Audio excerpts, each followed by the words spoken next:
Shri George Podippara, ശബരിമലയിൽ ഒരു പുനർവിചിന്തനം ഒരുപക്ഷെ ഉണ്ടാകും എന്നതിന്റെ സൂചനകളാണ്, ചർച്ചകളിൽ എങ്കിലും ഉണ്ടാകും എന്നതിന്റെ സൂചനകൾ എന്ന് കരുതാവുന്ന തരത്തിലാണ് മുഖ്യമന്ത്രിയുടെ ആ പ്രതികരണം ഉണ്ടായത്. പക്ഷേ എം വി ഗോവിന്ദനോട് ചോദ്യങ്ങൾ വരുമ്പോൾ കുറ്റപത്രം സമർപ്പിക്കാതെ യാതൊരു തരത്തിലുമുള്ള നടപടികൾ ഇവർക്കെതിരെ ഉണ്ടാകില്ല എന്ന് ആവർത്തിച്ചു പറയുന്ന സാഹചര്യം കൂടി ഉണ്ടായിട്ടുണ്ട്.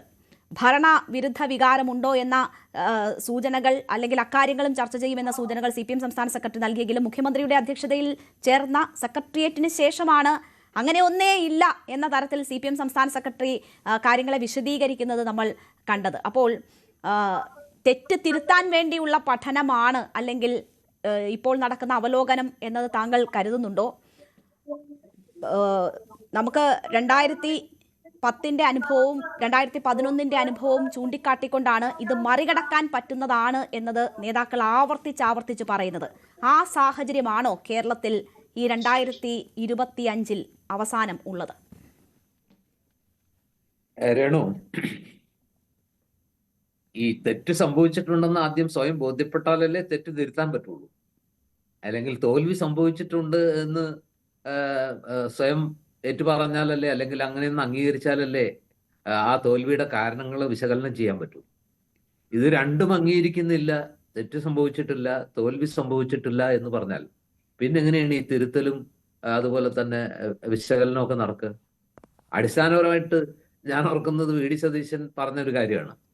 ഈ CPM എന്ന പാർട്ടിയെ സംബന്ധിച്ചിടത്തോളം ഏറ്റവും പ്രധാനപ്പെട്ട കാര്യം അവരെ തോൽപ്പിക്കാനല്ല പ്രയാസം, അവരെ കൊണ്ട് തോൽവി അംഗീകരിപ്പിക്കുക എന്നതാണ്. വളരെ അർത്ഥവത്തായിട്ടുള്ള ഒരു കാര്യമാണ്.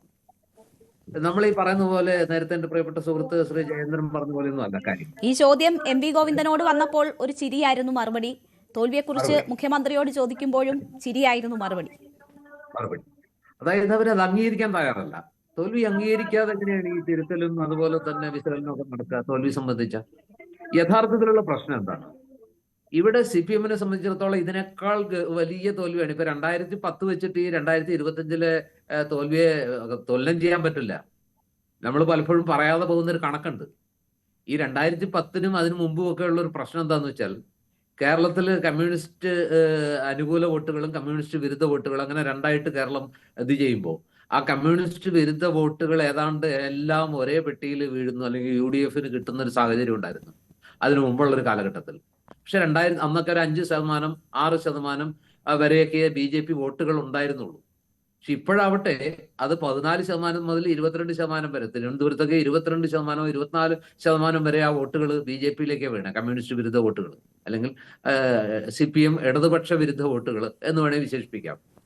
അങ്ങനെ വരുമ്പോൾ അങ്ങനെ ഒരു BJP-യുടെ ഒരു വലിയ വിഹിതം അല്ലെങ്കിൽ ഒരു ചോർത്തൽ ഇല്ലെങ്കിൽ CPM-ന് ഉണ്ടാകുന്ന പരാജയം എത്രമേൽ വലുതാവും?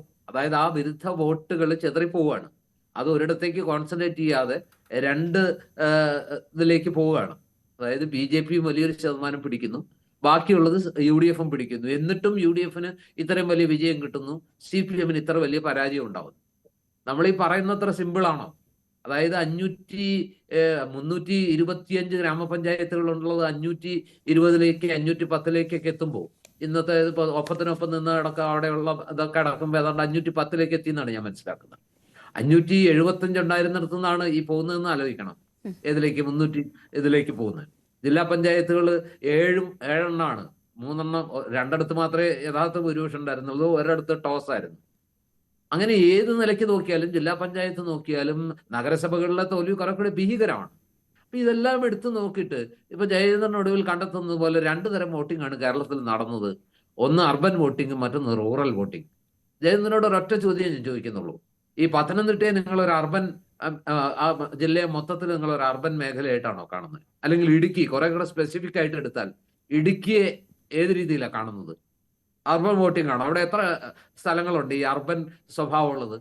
ഇടതുപക്ഷത്തിന് അത്രമേൽ വലിയ ഭൂരിപക്ഷം നിയമസഭാ തെരഞ്ഞെടുപ്പിലുണ്ടായ, കഴിഞ്ഞ തദ്ദേശ ഭരണ തെരഞ്ഞെടുപ്പിലുണ്ടായ അവിടെയൊക്കെ വാഷ് ഔട്ടായി പോയതിന്, ജില്ലാ പഞ്ചായത്ത് അടക്കം നഗരസഭകളെല്ലാം അടക്കം പോയതിന്, ഇത്രയധികം ഗ്രാമപഞ്ചായത്തുകൾ കൈവിട്ട് പോയത് അർബൻ വോട്ടേഴ്സിന്റെ ആ വോട്ടിംഗ് പാറ്റേൺ കൊണ്ടാണ്. പത്തനംതിട്ടയിൽ ഇത്രമേൽ നഷ്ടപ്പെട്ടത് അർബൻ വോട്ടേഴ്സിന്റെ പാറ്റേൺ കൊണ്ടാണ്. വയനാട്ടിലും അങ്ങനെ കേരളത്തിലെ പല ജില്ലകളും എടുത്താൽ, മലപ്പുറത്ത് അക്ഷരാർത്ഥത്തിൽ വാഷ് ഔട്ടായി പോയതും അർബൻ റൂറൽ വോട്ടിങ്ങിൽ വന്ന ഡിഫറൻസ് കൊണ്ടാണ്.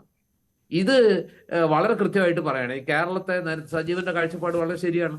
കേരളത്തെ അങ്ങനെ അർബൻ റൂറൽ എന്നൊന്നും വിശേഷിപ്പിക്കാൻ പറ്റില്ല. ഏതാണ്ട് ഒരേ സ്വഭാവമുള്ള ഒരേ ഒരേ ക്യാരക്ടറുള്ള ഒരു സമൂഹമാണ്. ഏതാണ് നഗരം ഏതാണ് ഗ്രാമം എന്ന് വേർതിരിക്കാനാവാത്ത വിധം ഏതാണ്ട് ഒരു പൊതു സ്വഭാവമുള്ള സംസ്ഥാനം. മറ്റ് സംസ്ഥാനങ്ങളുടെ കാര്യത്തിലൊക്കെ ഈ പറഞ്ഞ വിഭജനം ശരിയാകാം. പക്ഷെ കേരളത്തിന്റെ കാര്യത്തിലെങ്കിലും ഈ അർബൻ റൂറൽ എന്നുള്ള വിഭജനമൊക്കെ അക്ഷരാർത്ഥത്തിൽ നമുക്ക് ഉൾക്കൊള്ളാൻ പറ്റില്ല. അങ്ങനെ ഒരു ക്ലാസിഫിക്കേഷൻ നടക്കുകയില്ല. ഇത് കാസർഗോഡ് മുതൽ തിരുവനന്തപുരം വരെ വലിയൊരളവിൽ വീശിയ ഒരു തരംഗമാണ്. ആ തരംഗത്തിന് 2-3 കാരണങ്ങളുണ്ടെന്നുള്ളത് ഒരുപാട് രാഷ്ട്രീയ ബുദ്ധിയൊന്നും വേണ്ട. ഒന്ന്, ഈ പറഞ്ഞ അദ്ദേഹം കണ്ടെത്താൻ വളരെ പാടുപെട്ട് ശ്രമിച്ച ഈ പറഞ്ഞ പോലെ ഇൻകംബൻസി എന്ന് പറയുന്ന ഒരു സാധനമൊന്നുമില്ല. ആന്റി ഇൻകംബൻസി അങ്ങനെ ഒരു ഇതൊന്നും ഇപ്പൊ പുതിയ വിശകലനത്തില് ഇൻകംബൻസി, ആന്റി ഇൻകംബൻസി, ഭരണാനുകൂല വികാരം, ഭരണവിരുദ്ധ വികാരം ഇതൊന്നും അല്ല യഥാർത്ഥത്തിൽ തോൽവിക്കുള്ള കാരണം എന്നൊക്കെ പറഞ്ഞാൽ, ഇത് യഥാർത്ഥത്തിൽ കേരളത്തില് അത്യാവശ്യം സാമാന്യ ബുദ്ധി ഉപയോഗിച്ച് ചിന്തിച്ചാൽ കേരളത്തിൽ ഉടനീളം ഒരു ഭരണവിരുദ്ധ വികാരമുണ്ട് എന്നുള്ളതൊരു വസ്തുതയാണ്. അത് ബിനോയ് വിശ്വത്തിന് മനസ്സിലാവുണ്ടല്ലോ. ബിനോയ് വിശ്വം പറഞ്ഞു സത്യത്തെ വസ്തുതകളായി തന്നെ അംഗീകരിക്കുന്നതാണ് യഥാർത്ഥത്തിൽ ചെയ്യേണ്ടത്. ഞങ്ങളത് അംഗീകരിക്കുന്നു, ഞങ്ങളത് ഏറ്റുപറയുന്നു, ഞങ്ങൾക്കത് തുറന്നു പറയാൻ മടിയില്ല, അത് തിരുത്താൻ ഞങ്ങൾ പരമാവധി ശ്രമിക്കും എന്ന് പറയാൻ ബിനോയ് വിശ്വത്തിന് കഴിയുന്നുണ്ട്. പക്ഷെ CPIM ഇപ്പോഴും ആ കാര്യത്തിൽ തുറന്നു പറയാൻ തയ്യാറല്ല. ശബരിമല വികാരം ഉണ്ടായി എന്ന് പോലും പറയാൻ തയ്യാറല്ല. ഇത് രണ്ടും വളരെ വലിയൊരളവിൽ ബാധിച്ചു എന്നൊരു ഘടകമാണ്. പക്ഷെ ഇതിനെ മറയ്ക്കാൻ അല്ലെങ്കിൽ ഈ ഒരു പ്രശ്നം ഉണ്ടെന്ന് തിരിച്ചറിഞ്ഞുകൊണ്ട് തന്നെയാണ് സത്യത്തിൽ ക്ഷേമ പെൻഷനുകൾ ഇത്രയധികം വർദ്ധിപ്പിച്ചത്. അതുപോലെ ഈ പറഞ്ഞ രീതിയിൽ ഈ 35 വയസ്സും ഇതെല്ലാം ചെയ്തിട്ടും അന്ന് 2021 ഇതില് കഴിഞ്ഞ തെരഞ്ഞെടുപ്പിലും നിയമസഭാ തെരഞ്ഞെടുപ്പിലും ഇത് വളരെയധികം ക്ലിക്ക് ചെയ്തു. ആ ക്ലിക്ക് ചെയ്തപ്പോൾ ഒരു വ്യത്യാസം എന്ന് വെച്ചാൽ അന്നും ഇന്നും തമ്മിൽ അവസ്ഥ വ്യത്യാസമുണ്ട്. അന്ന് ചരിത്രത്തിൽ ആദ്യമായിട്ട് ലോകം കണ്ട ഏറ്റവും വലിയൊരു മഹാമാരിയുടെ പാനിക്കിലായിരുന്നു ജനങ്ങൾ. ആ പാനിക്കിൽ സർക്കാർ അവർക്കൊപ്പം നിൽക്കുന്നു, എല്ലാവർക്കും വലിയ തോതിൽ വാക്സിനേഷൻ കൊടുക്കുന്നു. അതിനെതിരെ സർക്കാർ ഓരോ ദിവസവും അല്ലെങ്കിൽ മുഖ്യമന്ത്രി പ്രത്യക്ഷപ്പെടുന്നു, ആശ്വാസ വാക്കുകൾ പകരുന്നു, ആത്മവിശ്വാസം പകർന്നു കൊടുക്കുന്നു, അവരോടൊപ്പം നിൽക്കുന്നു. അവരുടെ സംഘടനകൾ വലിയ തോതിൽ ഈ പറഞ്ഞ ജനങ്ങളിലേക്ക് എത്തുന്നു.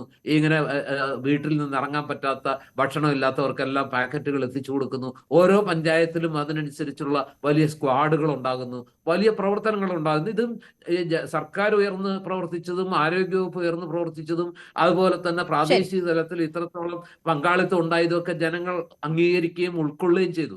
അതിനുശേഷം അതിന്റെ പിന്നാലെ ഒരാശ്വാസ നടപടി എന്നുള്ള നിലയ്ക്ക് അവർക്ക് കിറ്റ് കൂടി വന്നപ്പോൾ ഈ തവണത്തെ ഈ പെൻഷൻ വർധനവ് പോലെയോ അല്ലെങ്കിൽ മറ്റു പ്രഖ്യാപനങ്ങൾ പോലെയോ ഉള്ള ഒരു മാനസികാവസ്ഥയിലല്ല അന്നത് സ്വീകരിച്ചത്.